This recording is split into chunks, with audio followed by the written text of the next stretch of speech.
Welcome to the 1960s, the decade of the original muscle car. Here are the 10 muscle machines that really mattered. The 1962 Pontiac Catalina Superduty. To be clear, the full-size, the 1962 Pontiac Catalina and Grand Prix were not meant to be muscle cars because the term muscle car had not yet been invented. However, full-size cars with powerful engines did play a role in racing. With Ford Galaxies, Chevy Impalas, and Chrysler 300 tearing up speedways and drag strips all over the place. Pontiac was also in the fray and was the best in motorsports before the AMA banned racing in 1963. However, Pontiac had already set the stage for the muscle car revolution with its amazing series of Super Duty engines. The 441 cubic inch Super Duty Pontiac engine had a 405 horsepower rating, and those built after March of 1962 had larger valves and a freer flowing intake manifold for even more performance to make the full-size performers even faster.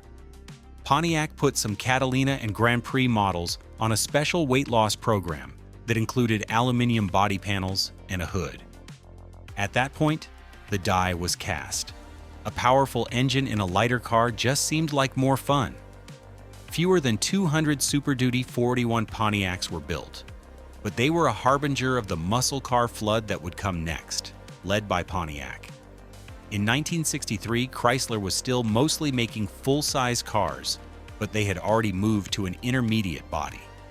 The last-minute change to a smaller car put Chrysler in a bind.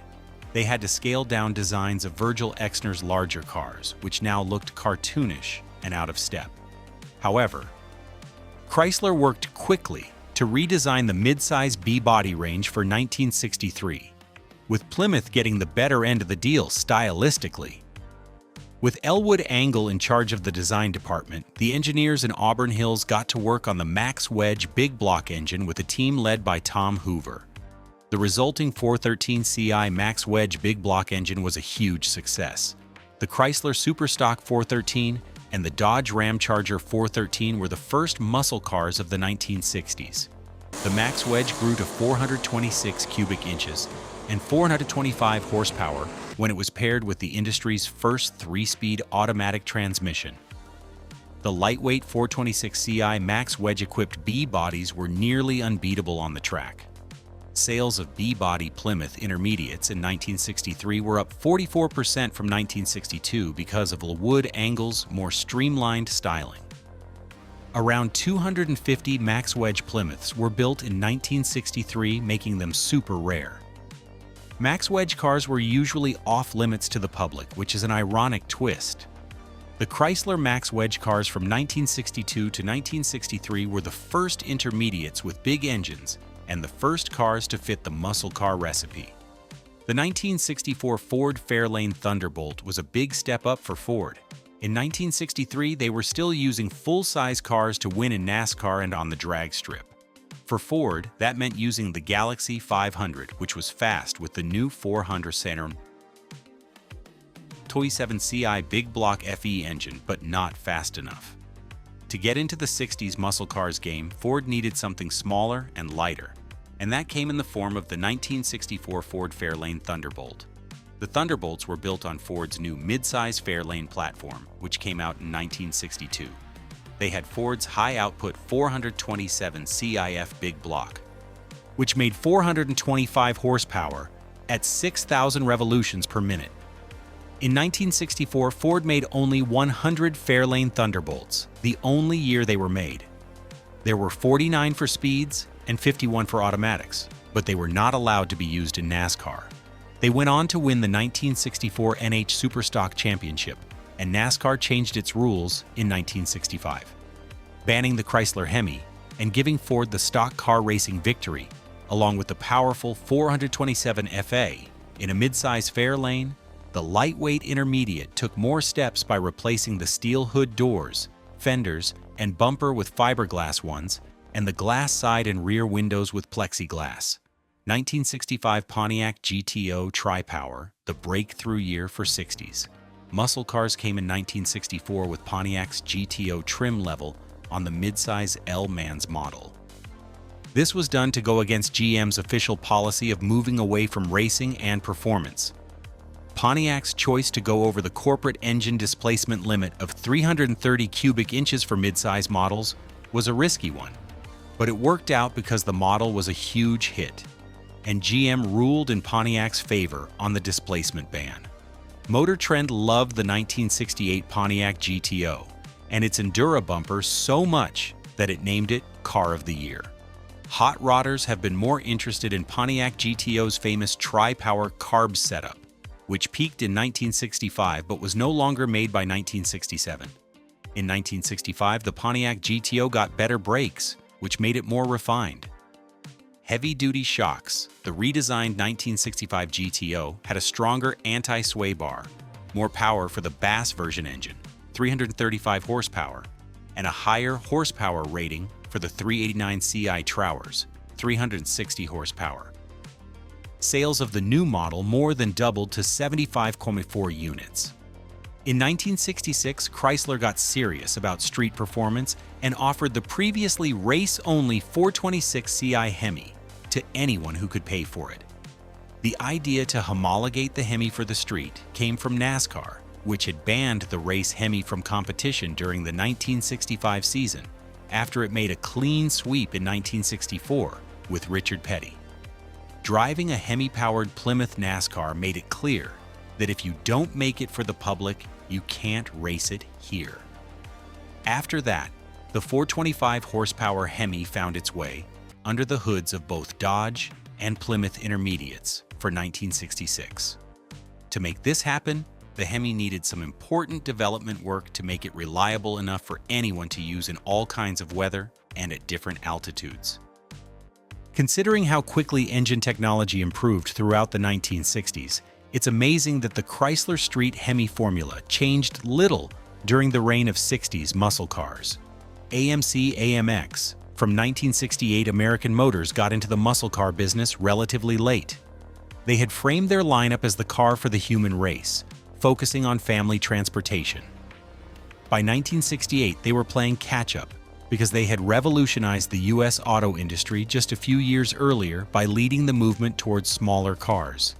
This made them one of the biggest catalysts for the 60s muscle cars movement, essentially opening a door that AMC refused to walk through. To catch up, AMC came out with designer Dick Teague's game-changing Javelin and the even sexier AMX, which was one of the best cars to go after both Ford's Mustang and Chevy's Corvette by creating a compact two-seat sports car that was priced closer to the Mustang than the Corvette. The 315 horsepower 390C was the best engine for 1968. It had a curb weight of 3,000 pounds and could accelerate quickly at a low price. The AMX was important because it let American Motors keep going with its high-value strategy, the same one that had made the Rambler American so successful 5 years earlier. The only difference was that it now included the hip baby boomer set. You can't talk about 60s muscle cars without mentioning the Camaro, and when it comes to Camaros, nothing beats the 1969 COPO, or Central Office Production Order. Different car models have different reasons for making COPOs. Most of the time, they were used to build non-performance vehicles with special equipment. However, a few dealerships figured out that they could use them to put Chevy's best engine into its lightest car, which they could then sell as a factory-built supercar. In 1969, there was a rule that cars couldn't have engines bigger than 400 cubic inches. This meant that only the best Corvettes and full-size Chevys could have a 427 cubic inch big block Chevy V8 engine. People often say that the 1969 COPO Camaro with the 427 Ci big block Chevy engine was the best Chevy performance car of the 1960s. However, there were actually two COPO 427 Camaros. The COPO 9561 with the solid lifter L72 iron block 4275 units are thought to have been built, and the rarer COPO 9560 with the Alum Umum ZL 1427 Ci big block, of which only 69 were built. Dealers like Yenko were known to sell COPO Camaros. Fred Gibb and Berger Fun Factoid. In 1969, you could even get a Camaro with the V75 code. Water tire chain choice. a remote-controlled burnout juice dispenser that was only slightly hidden, and sprayed a traction aid on the back tires of at least one COPO Camaro. Ford Mustang Boss 429 from 1969. If we momentarily set aside the argument that pony cars like the Ford Mustang are 60s muscle cars and not pony cars, we need to consider the most potent of the breed. The 1969 Boss 429 Mustang we say most potent, because the 1969 Boss 429 Mustang wasn't supposed to be a high-profile muscle car for the street, but a backdoor ticket to win in NASCAR, though homologated for NASCAR. By means of the Mustang, racers competed with the Ford Hemi in the mid-size Torino. In fact, the Cobra Jet 428 Mustang was usually a quicker car than the Boss 429 and St. Credit 29, but since the Boss 9 was built for NASCAR and detuned for the street, the 429 only needed the right gearing, exhaust, and tune-up to make rivals disappear in short order. When the Boss 429 Mustang was approved for production in March of 1969, it was destined to be a rarity, with only 859 Boss 429 Mustangs being built in 1969 and 499 examples made in 1970. The engines were rated at a sleepy 375 horsepower. But with little effort proved to be worth much more note. The hydraulic cam of 1969 was replaced with a mechanical tappet for 1970 because the engine bay of the Mustang was too narrow to fit the Boss 429. The cars were sent to Carcraft of Brighton, Michigan for modification before receiving their Hemi engines and special performance equipment. By the end of the 1960s, the horsepower battle in Detroit had reached a screaming crescendo. Kids born after the end of World War II had grown up. The space race was at its peak. With all its technology, fuel was still cheap and plentiful, and racing, both straight line and on the superspeedways, was getting a lot of attention. This is when Dodge came up with a crazy plan to take over NASCAR by building 5,003 specially equipped Dodge Chargers to sell to the public. This made it one of the most famous muscle cars of the 1960s. The public had never seen such a spectacle before. A car with a nose cone shaped in the wind tunnel and a rear wing that looked more at home on a supersonic jet fighter than a passenger car. Moreover, the new Dodge Daytona would be available with Chrysler's invincible 400-ounce irreducible that 76 Ci Hemi, which was still a thorn in NASCAR's side. Dodge had called NASCAR's bluff, and in doing so, it secured one of the top spots in automotive history. 1970 Chevelle SS454.